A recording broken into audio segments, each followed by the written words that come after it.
some overall themes in the Evoker changes. A lot of it was in there from last week. They had previewed a couple of things and basically said, hey, it's going to be in the next build, but we didn't get it until this week. So that's kind of what's happened with a lot of that. Similarly, they said, hey, we're going to buff Devastation healing spells by 15%. Apparently did that, but then also the Wowhead spell diff data mine, and also from my experience in-game, is showing that the healing spells are doing significantly less damage. Less healing than one might expect. And the big issue with that, as my healing friends have pointed out, is that they actually baked in the Preservation Evoker healing aura into the healing spells. And so what that means is they went, hey, okay, we're done with this aura, we're just going to bake it in, and those are now the new spell power coefficients. And that's all great, but they affected Devastation's heals as well, which is kind of disappointing because Devastation had some pretty nice, reasonable, strong off heals. And Devastation right now is, I would say, pretty substantially lacking in both A, good survivability in any respect, and B, frankly, anything to make it even remotely interesting. And so, the off healing that it was doing was pretty nice. It was it was a good place to be. So look at the changes here. Basically, so we got that aura change that technically. So we got a new aura for Devastation, basically saying, hey, healing spells are now doing 15% more damage. More healing. But at the same time, they baked in an aura change for Preservation, which brought all of the shared healing spells down about 40%. So net on net, we actually lost about 30% healing, which is disappointing. But that's what we're seeing here.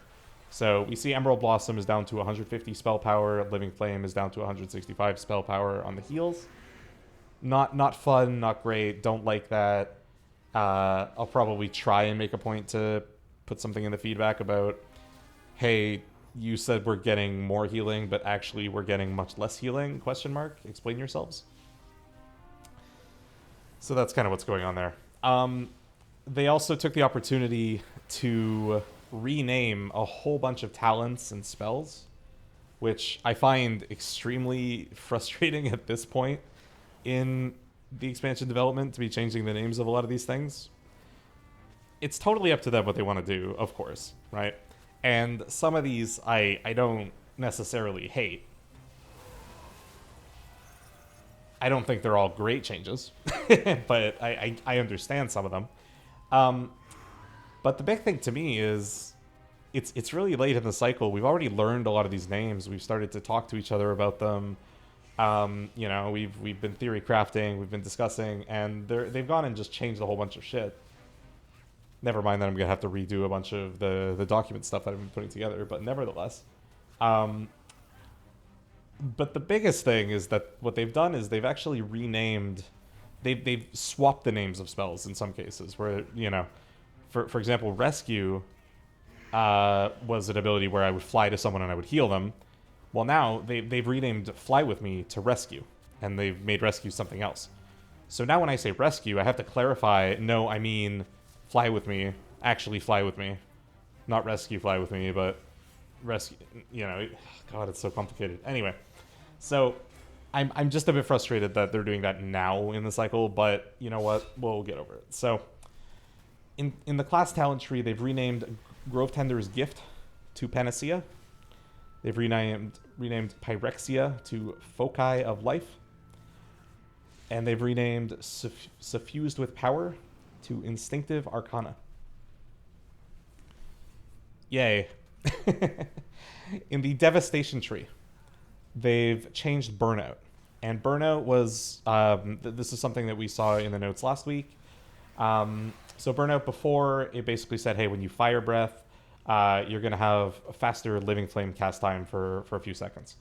Now, you actually have this instant cast proc. On your single target filler spell /heal. damaging spell heal, which is very nice. So I can actually show what that looks like in game right now. And we were expecting to get this last week. We actually finally did get it, so that's very cool. If I go over here to the triple dummies and I set up a nice little fire breath, I'll go to rank 4 just for fun. Every once in a while when this ticks, I should get a nice little proc of my living flame. There's one. Now it's instant. And it does, of course, the usual leaping flames, hit everything shenanigans. So when I normally hardcast a living flame, just goes like that, bada bing, bada boom. But sometimes on my fire breath ticks, and then you'll see obviously in the notes it says 8% at rank 1 and 16% at rank 2. We also have that here in game, obviously. I'll proc a little bit of a cheeky instant living flame. So, maybe we get it there. Boom. Instant living flame. Very exciting. This is really nice for a couple of things. One, technically it gives you a little bit of funnel is the thing. So we can consider it a little bit of funnel because anytime we have an instant cast on our living flame is usually a 2-second cast. So we actually gain a little bit of DPS every time this thing procs, just off the basis that we're casting it faster. And so you couple that with, hey, if I'm popping flame breath or fire breath on a bunch of different targets, and it's all ticking, and maybe maybe this thing has an internal cooldown or something, but I'm still proccing at a decent amount. I'm getting a bunch of fire living flames that I can hit onto my central target. I'm getting a little bit of funnel damage. Even if I was casting those living flames before, now I'm casting more, lower opportunity cost, more damage. Great, we're all happy. Funnel damage, excellent. But also, having another instant cast in this kit is really, really nice because, again, the single target rotation for this spec, after you cast your 2 empower abilities, which you have to basically sit here and hard channel the entire thing, is you're just kind of sitting there going living flame, and then disintegrate to spend your essence burst, and disintegrate to spend your essence burst, disintegrate to spend your essence burst. Maybe you go disintegrate to actually spend some essence if you want to do that. Oh, we proc the thing, so we're going to disintegrate again. LCS, I think I'm going to post this on YouTube. Might as well, for sure. Even though it's my hot initial takes, I'll probably post it for sure. So, having just any instant cast abilities in this rotation, where sometimes I could just hit that living flame that I was going to push anyway, but as an instant cast, to be able to stutter step a little bit, to be able to move, really nice. Big quality of life improvement, big change, good stuff. You'd love to see it. So overall, I'm not a lot of people are super duper excited for this change. I'm on a 1 to 10, I'm about a 6. I think it's a good change. I'm happy to see it. It does some good stuff. It's not the most exciting thing on the planet, but it's something. It's great. And we were surprised to see it stacked to 2. Stacking to 2 is, of course, really nice because it means you can kind of bank it, play around it a little bit. You don't have to be in such a huge rush to use it necessarily, right? So, in fact, I want to check since I forget. I want to see what the cooldown is on it.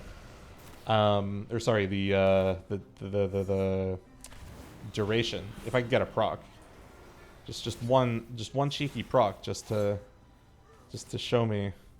It never cooperates. Okay, we did get one. Okay, so it lasts about 15 seconds, so that's not too bad. I can live with that. Okay, so back to our changes. So overall, burnout change, good. Not the craziest thing in the world, but good. Continuum, they changed to Eye of Infinity. I don't know why. They just did. They changed Ruin to Tyranny. This is an example of something that I hate a lot, which is they took something that we already had a name for and made it something else. So Tyranny used to be the increased crit damage node. Now it is the Mastery is always on your Dragon Rage node. Not a big fan of that at all. Frustrating. Fly With Me is now Rescue. Again, annoying. Don't like that. Actually, I don't know why I put this under Devastation Talents, but whatever. I think it's from Wowhead. Don't worry about it. It'll be okay. Might of the Aspects, they changed to Titanic Wrath. I don't know why this needed to be changed, but fine. Whoever you are at Blizzard that works on the lore, I respect you. Even though I think this is completely pointless. Power Swell was another big change that they did, so this is one that you really have to wonder, okay, I'm casting my Empower spells, you know, twice every 30 seconds on average, probably. Maybe I'd do a third one if I'm using the exact build that I'm running right now, although I don't expect this to be used in Raid. And then, is 100% Essence Regeneration worth not pathing through the middle and to the left? And what I mean by that, again, is obviously on the class tree, ignoring the fact that you probably won't run Imminent Destruction in Raid, and you'll probably run Ever-Burning Flame instead of Feed the Flames, assuming tuning, whatever. You're very likely to go here, obviously, just down to Tyranny. You're going to take Spellweaver's Dominance. We'll get to that one, just another name change. Scintillation is even better than ever with the new change, and we'll get to that one as well. Cascading Power is right here. It's begging us to take it. New Burnout, really nice, especially for Raid. Going to be nice to take. And then we're probably going to want Ever-Burning Flame. And there is technically, these 2 points can be spent somewhere. But you'll find that when you actually start to spend points up in this tree, especially if you want to go down the left through Firestorm, if you want to consider the value of stuff like Engulfing Blaze, which, you know, you'd have to path through to do the Firestorm stuff anyway, but Engulfing Blaze is kind of interesting with the way it works with New Burnout. If you ever want to consider Honed Aggression, I don't necessarily know that Power Swell is worse than Honed Aggression, but it's hard. Like, I need to sim to know, basically, if this Essence Regeneration is meaningful. Because the biggest thing, again, and I think I've mentioned this before about Devastation, is that a big focus of yours is actually just generating Essence Burst.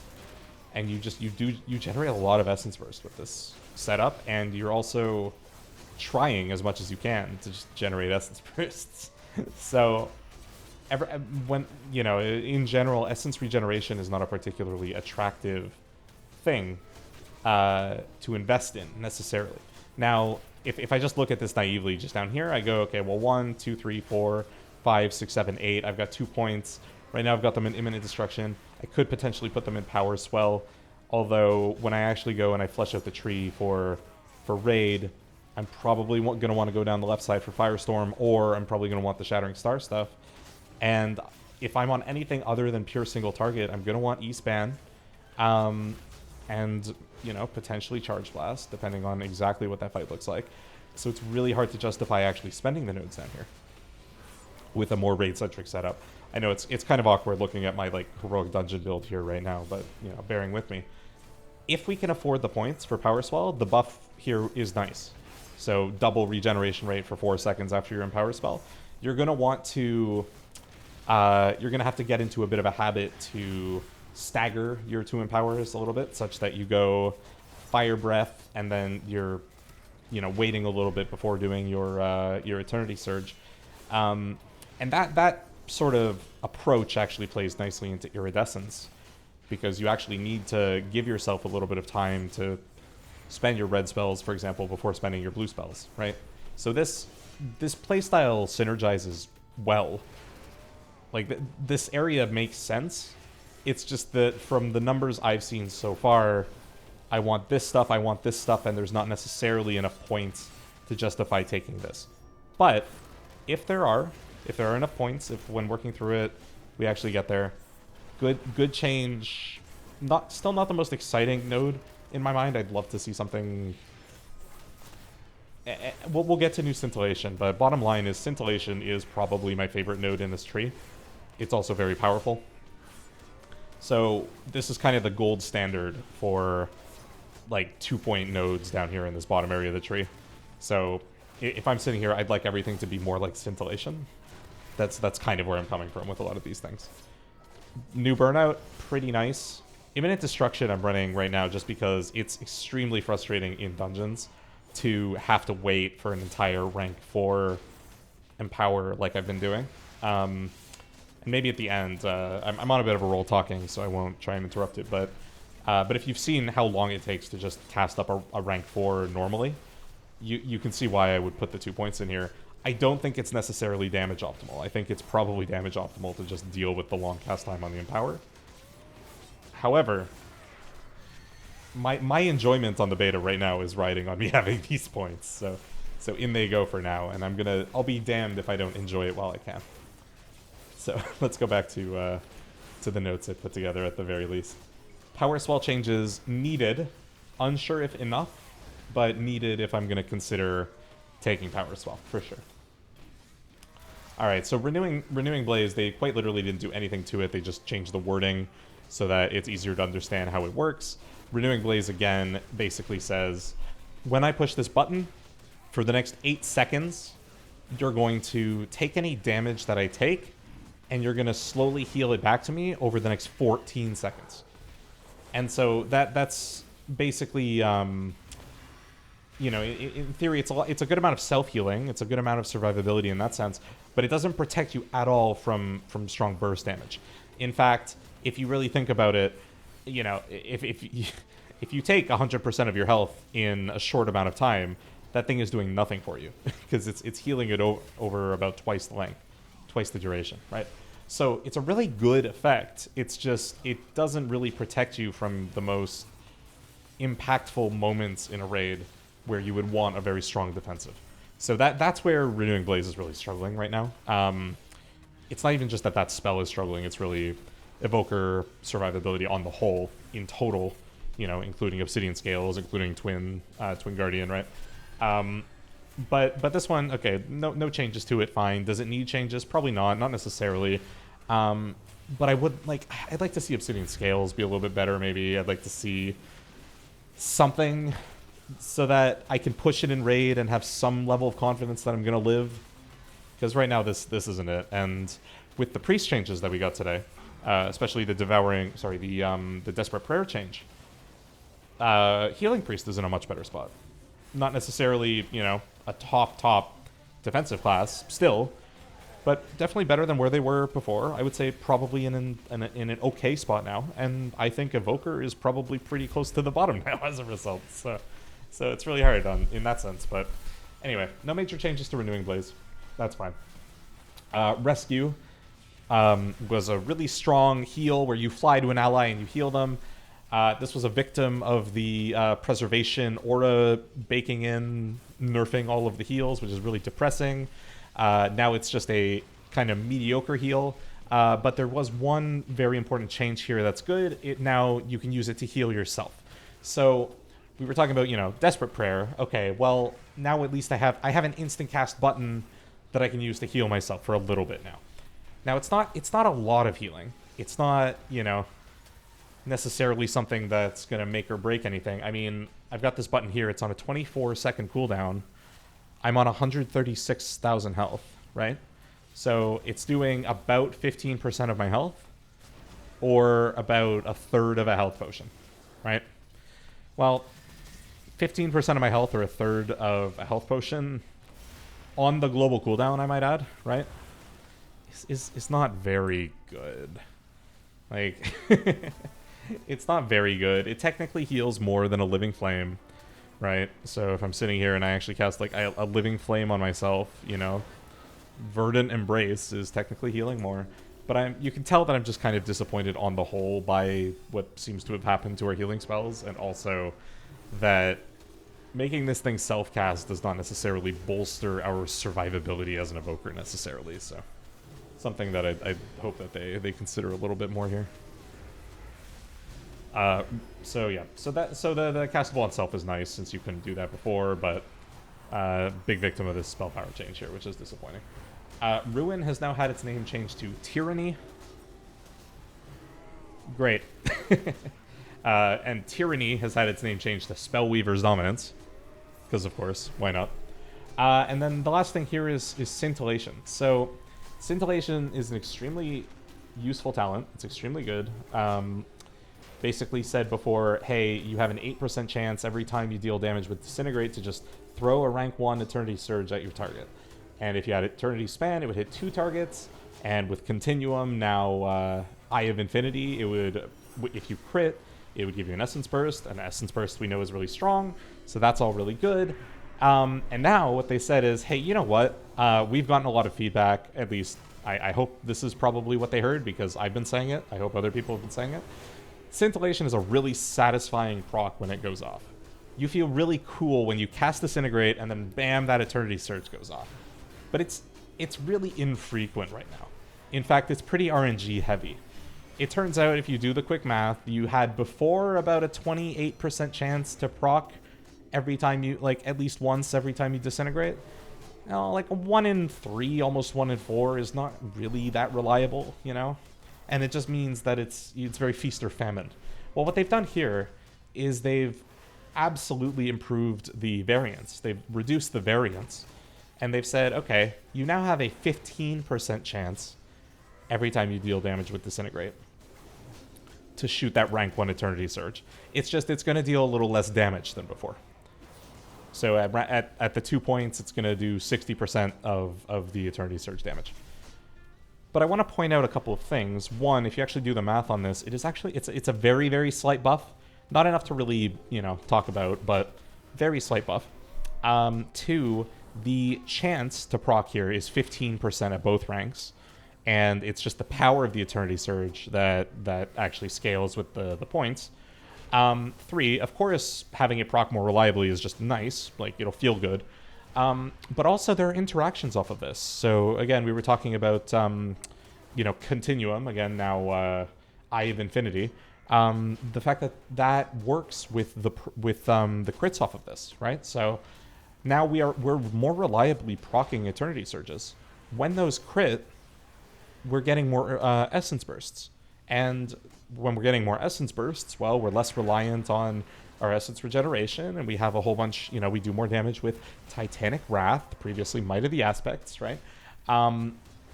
We have all sorts of, basically great things happen when we get to Essence Burst, right?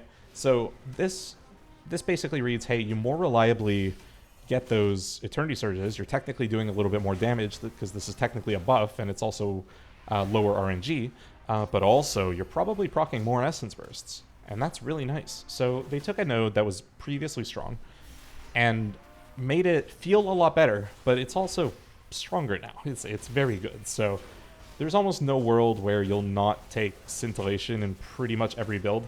And I don't feel bad saying that because this is my favorite node in the tree, regardless of its power level. It's probably the best interaction, around these spenders that you have. And it's not very, there's not a lot of decision making around it. It's just really satisfying to be sitting there channeling your Disintegrate and then bam, you get a big nuke out of it, just cool RNG proc. That's just fun. It's just cool. So, and I like cool stuff. I think Devastation Evoker is just very flashy. This is a flashy thing. Bada bing, bada boom. Great. All right.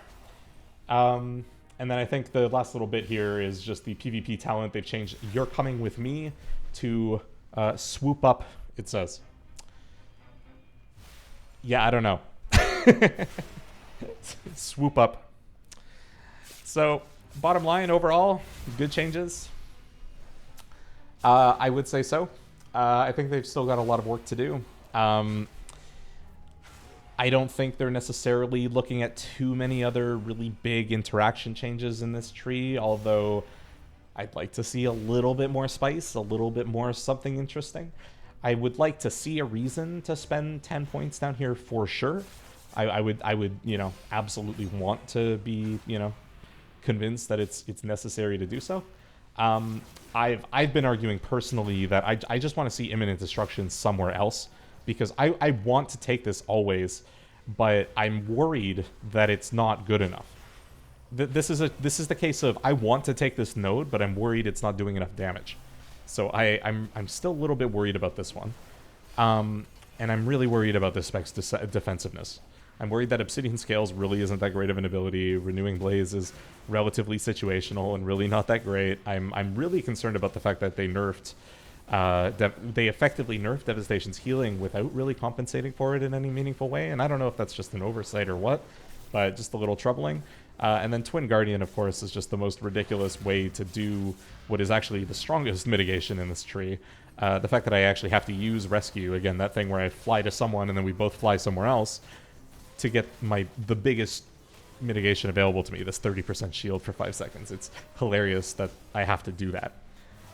So anyway, I'm very curious. I'll be playing with this more this week. I'll definitely be reading the feedback thread. Obviously, the discussion right now is dominated it's dominated by the whole range thing. So, healers in particular right now, the preservation players are really concerned about the 25-yard range. I completely agree with those concerns. I think this spec has, or at least, sorry, this class has a lot of questions that need to be resolved around how this thing's going to work in raid at 25 yards. I will say that Devastation works better at 25 yards. Stuff like Burnout help. It's still going to be weird when you need to actually do a mechanic at 40 yards. You're going to have to do some gymnastics, but technically doable. So we'll see how that works. And we'll definitely see what happens of that conversation at the very least with preservation, because I don't think they're quite done yet there either. So I think I'll leave it there. I'll give a little bit of a YouTube sign off here and say, thanks for watching, like, and subscribe, and do all the good stuff. And then, stick around / check out other stuff, because I think we're going to be doing some priest hot takes next. So let's get her done.